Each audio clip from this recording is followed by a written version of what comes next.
In the next few videos, I'm going to introduce you to the 3 problem-solving techniques I've personally used to get through coding interviews with companies such as Google and also to be a better software developer in general.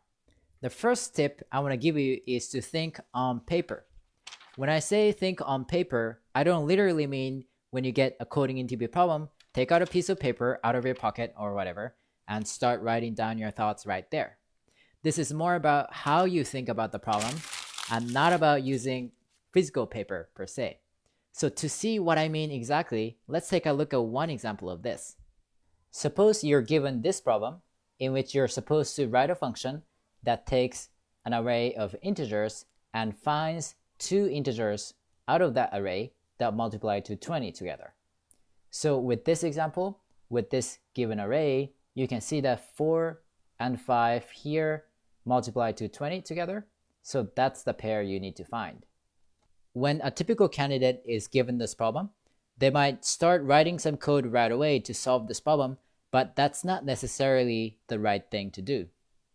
Before you start coding, you want to make sure that you have the right solution in concept. One way to do this is ask yourself, how would I solve this problem on paper? So imagine writing down this array on a piece of paper. Then you're trying to find a pair of numbers that multiply to 20 in this array.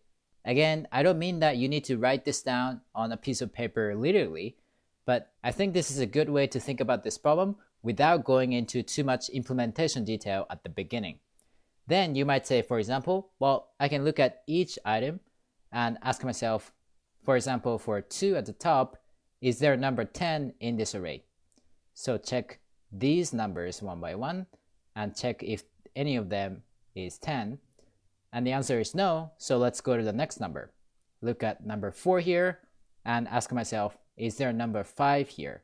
Because 4 and 5 would multiply to 20 together. And then we can check these numbers now. And once we get to 5, we'll just return this pair of numbers, 4 and 5, and we're done.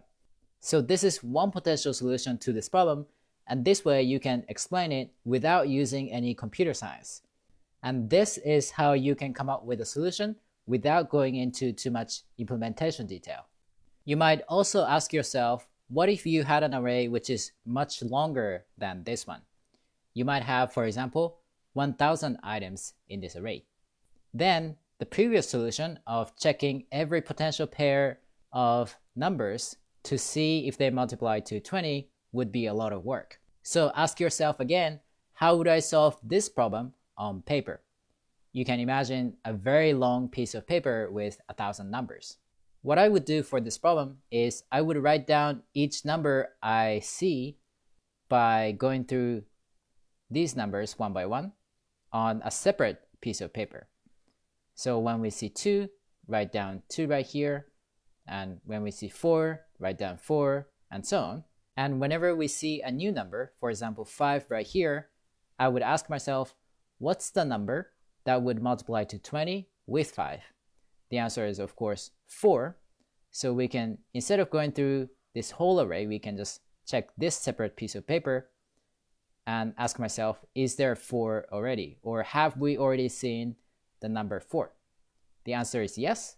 So we can just return 4 and 5 from this function, and we're done. This way, with this solution, we don't have to check every single potential pair in this array to see if they multiply to 20. Once you have this basic strategy down, which you can use on paper, you can then translate this into data structures and algorithms using your computer science knowledge. With this solution, a good data structure to use to keep track of each number we've seen might be a hash table or a dictionary, for example. To recap, the idea of this strategy is to think about how to solve the given problem in concept first, or on paper first, then think about how to translate this into data structures and algorithms using your computer science knowledge. I would even say you shouldn't start coding until you go through this whole process first, unless the problem is so easy that you're fairly certain that your solution is correct and optimal right away.